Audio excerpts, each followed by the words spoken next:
mau daekeun eta lauk jeung udang. Geuna mungkin lauk udang wahangan mah nya.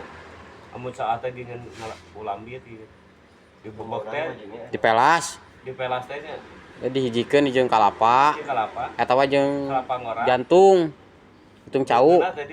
Dihijikeun ngeunah eta jadi panas seratan jeung jantung cau mah. Jadi dahar teh rada ngeunah. Caca pernah soro jeung jantung cau mah ku kalapa unggul. Di eta we di isat dibubuhin kana hauk. Itu mah ke zaman di ini di Kadulawang. Udah sorang gede di Kadulawang. Zaman sareng mah gede jeung nini, sakola ge baheula mah di Cipanenggatan we ku Kopri. Sakola teh di dinya baheula mah. Kan geus eueun nini aki hijrah ka Tipat. Di belah mana? Belah dieu belah ditu, Bro? Hah? Kadulawang belah dieu belah ditu. Belah kanan. Anu di belah kanan sareng mah pas gang anu kamari turun eta heboh.